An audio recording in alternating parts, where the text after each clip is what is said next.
Great. So I will call to order the Pickering School Building Committee. Roll call, please. Mayor Nicholson, Present. Dr. Alvarez, Mr. Bertino, Present. Member Castellanos, Councilor Chakoudas,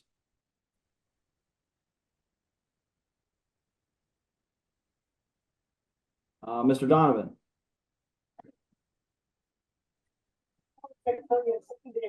I can see my friend. Ms. Drago, Member Gately, Present. Ms. Gerardo, Here's something new. Mr. Kolokides, Present. Councilor LaPierre, Present. Mr. Makua, Present.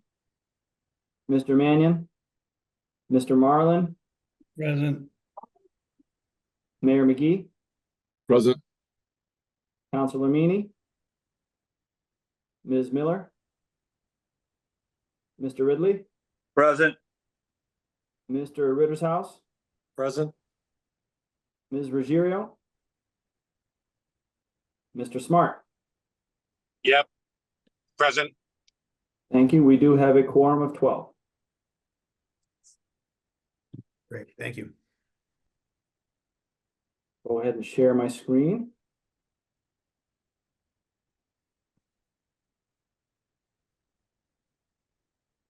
Okay, so for tonight, we've got our review of the meeting minutes from last month. We'll give you a quick budget update. For the project update, we have a quick design update, construction.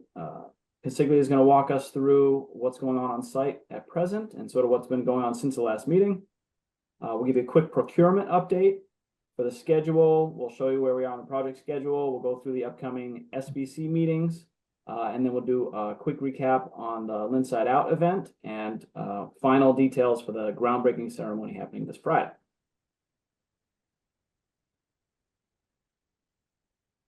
First up, we have the meeting minutes from last month that were sent around in the packet last night.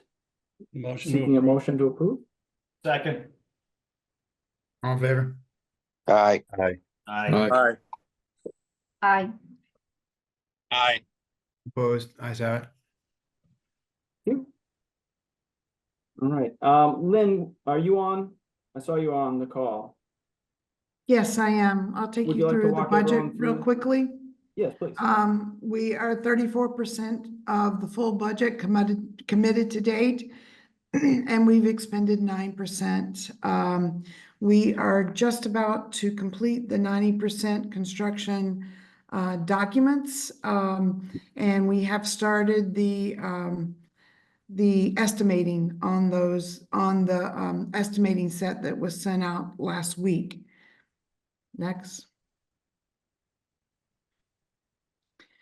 In terms of our cash flow, we had a projected for this month, the month of August, of 21,269,177, and we're currently tracking at 15,176,399. And as we said in prior months, this is due to the delay in the start of construction.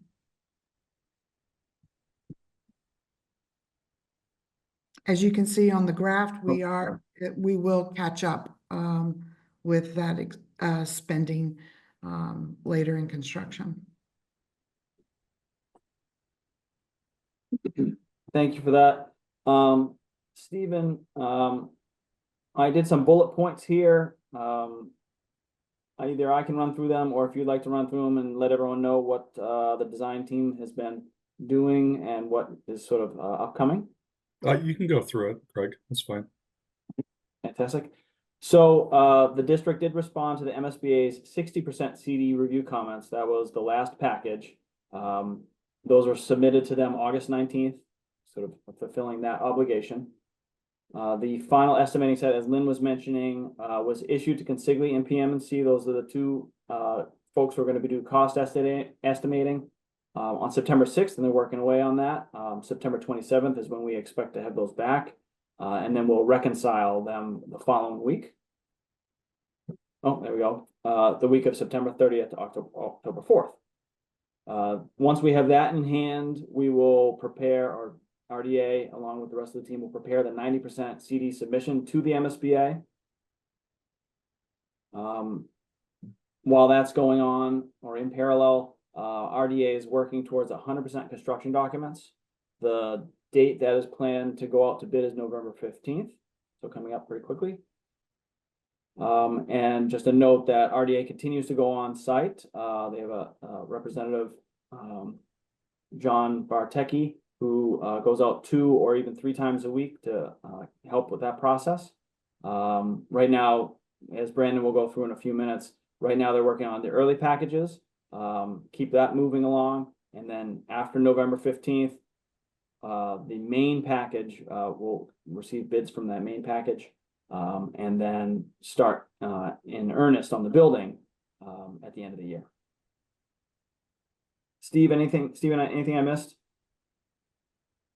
No, that pretty much covers it. Thanks, Craig. Yeah.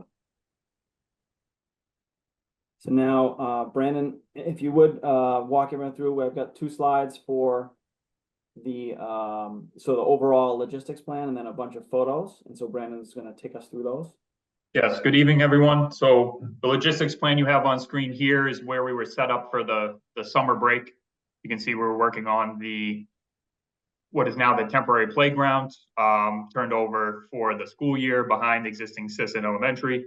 As we started to set up the job site, the site perimeter fence, everything you've kind of seen happening for the last few months. And now this is where we are in reality here. SOE is complete. We are, as you'll see in photos and have probably seen in person, hauling soil off site. Now that approval's come in, starting to get rid of those piles. And then over the next few weeks, we're going to start excavating inside that SOE in that green dotted line on the screen. Start getting down to where we need to prep for all our ground improvements, and then follow that up with concrete foundations.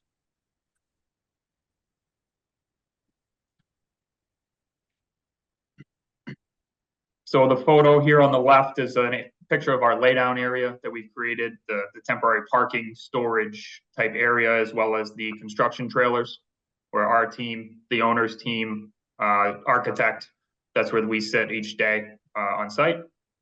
On the right is a shot of the north side of the new building with the supportive excavation complete, cut down sheets, and next step there would be the bulk X of the area for the new building.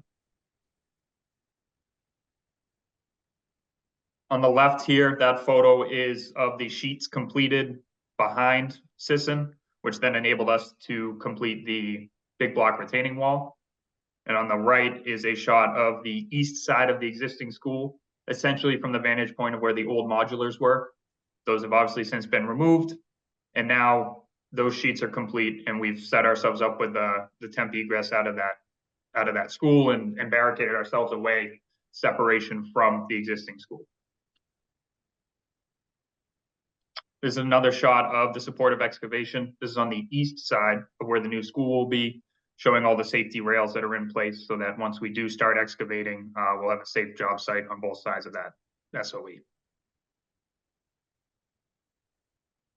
These are some more updated photos of, on the left, behind the existing Sisson school, while we're about midway through building that new retaining wall. And on the right is the temp stair, platform, and overhead protection, which will creates now that separation between our job site and the active school.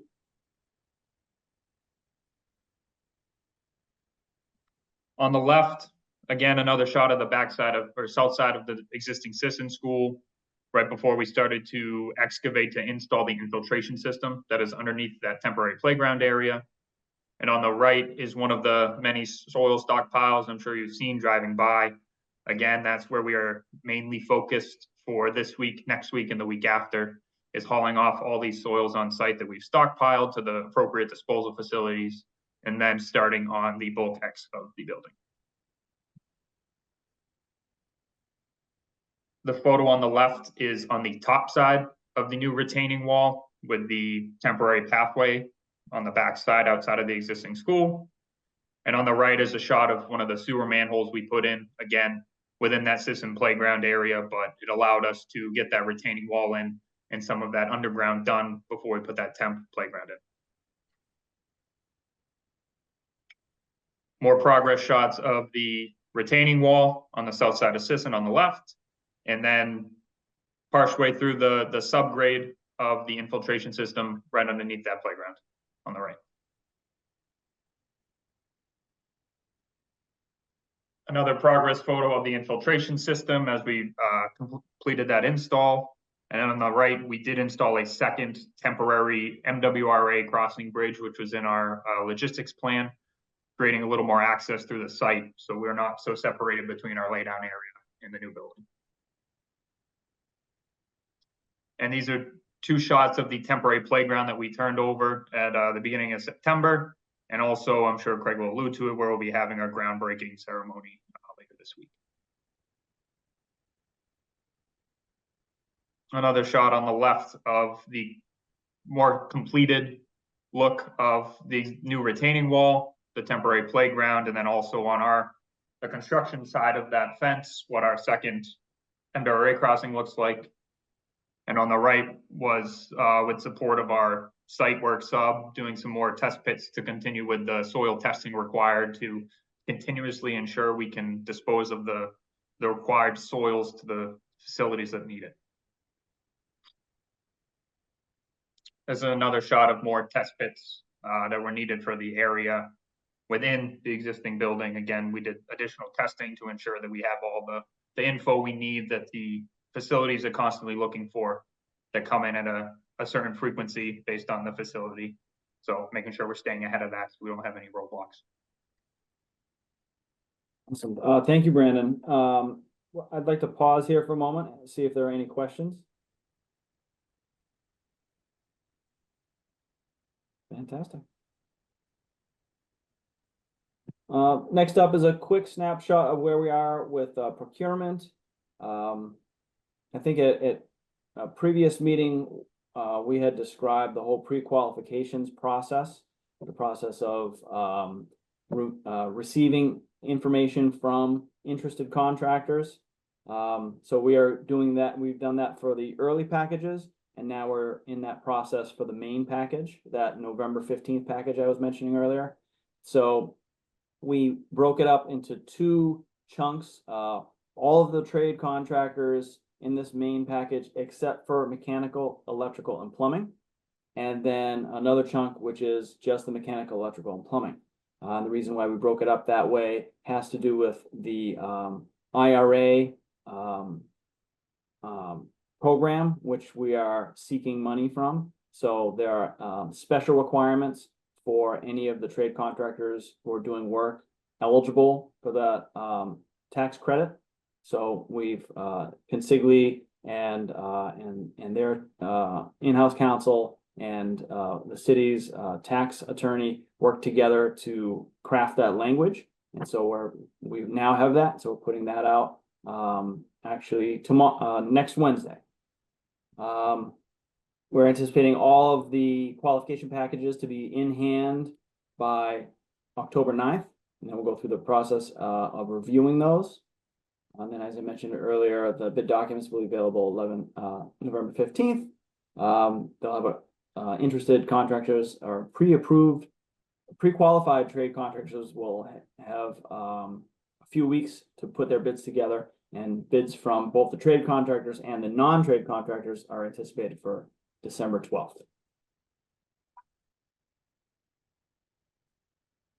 Lynn, did you want to give everyone just a recap of where we are in the overall schedule? Sure, I'll be happy to. As we said earlier, we're just about to complete the 90%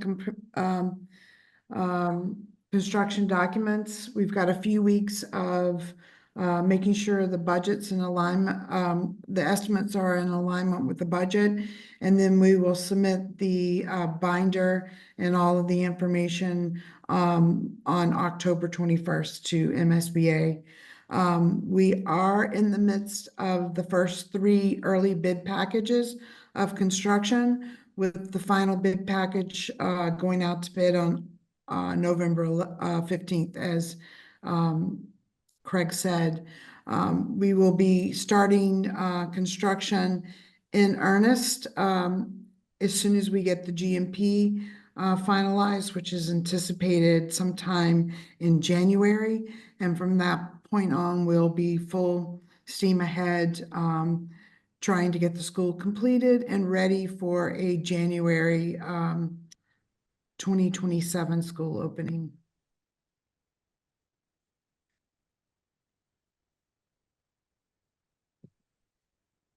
So as we mentioned a couple times, the groundbreaking ceremony is this Friday.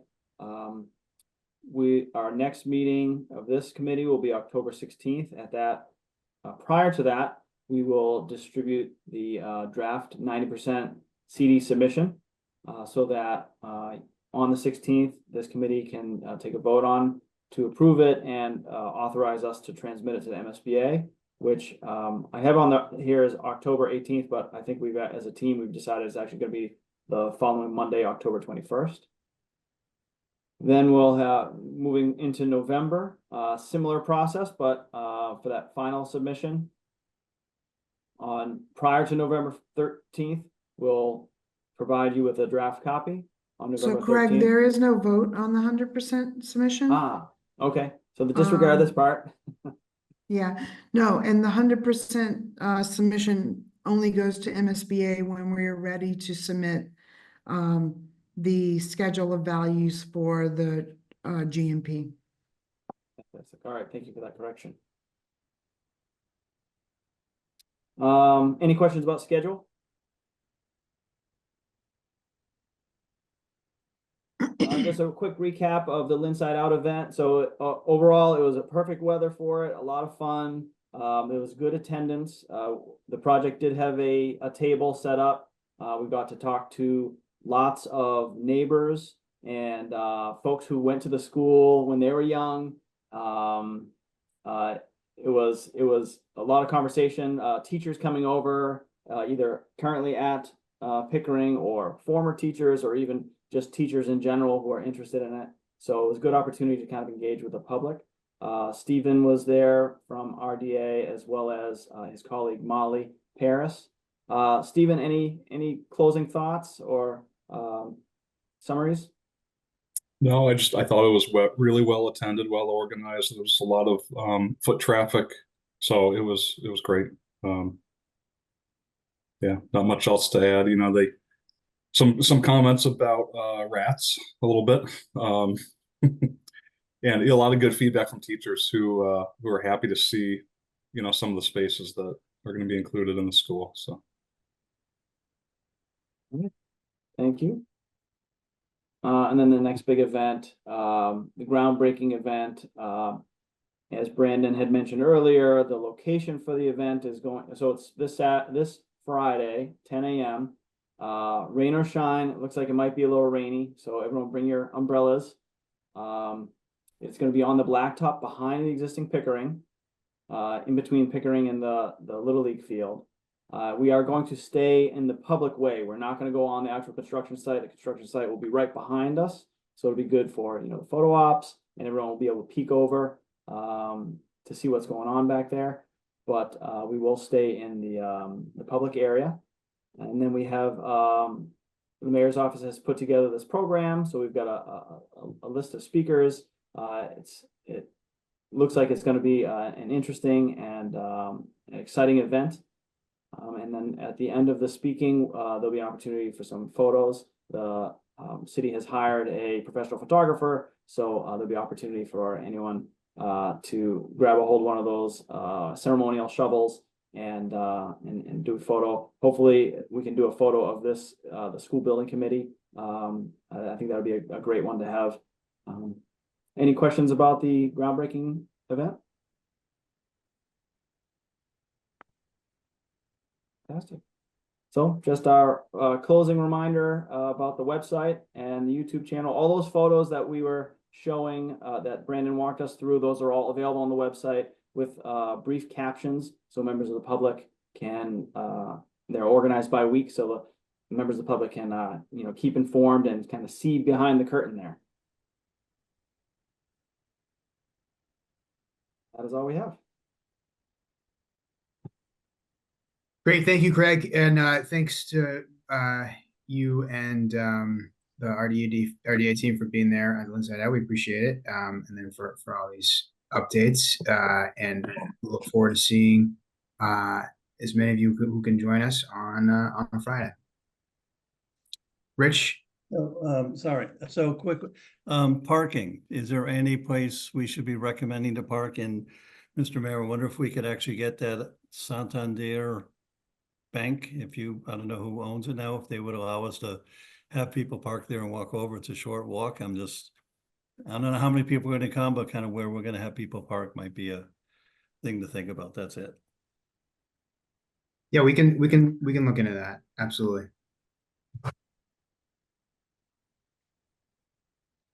Lorraine? I was just wondering, where we're meeting, Craig, that's not where the teachers are parking right now, because they're limited in space down below.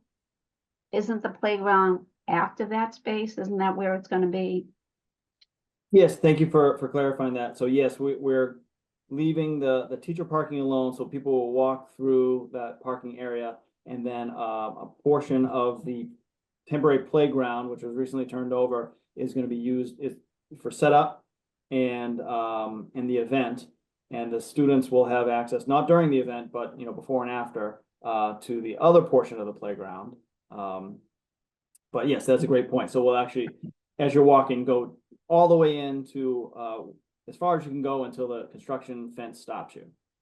Yeah, I just didn't want any teacher seeing or hearing this thinking, oh, they're gonna take up parking spaces. I didn't want people to flip out. Sometimes Yes, I appreciate that clarification. very, very nervous about parking over there.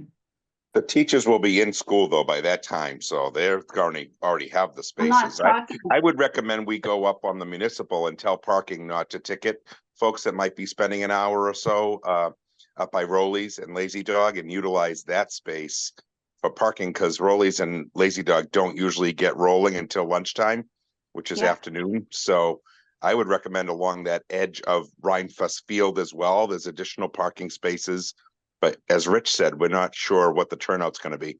Unfortunately, I personally can't make it on Friday, which really I'm saddened about, because I'm out Western Mass, way out in Pittsfield. So for anyone who knows Lee Lennox, Pittsfield, I'm about 3 hours out with events Thursday night and Friday. But I do apologize for my absence. I really would have loved to have been there. But I would recommend using the municipal lot and having Jessica and her parking team just relax on ticketing for that hour plus. And I don't think, you know, the teachers aren't going to relinquish their spots. They'll be in by 7:30 there. And if anything, we'll have the shortage around parking and not them. I agree. I just wanted to make sure it wasn't blocked off there, Brian. Sometimes you block off spaces and people don't park there. I didn't want. Yeah, to block no, they're off. definitely, they're using every square foot of the I know. footprint right now, because there is no park. They've lost a lot of spaces. So that's a Thank good you. point. Yeah. Yeah, and just to follow up on that, we have had that conversation with the parking department, so folks can park in the municipal lot for this. Awesome. Great. Well, thank you all so much for all your help. Seeing no further business, I'd entertain a motion to adjourn. So moved. Second. All right, all in favor? Aye. All right. Good night, everyone. Thank you. Good night. Good night. Night. See you Friday.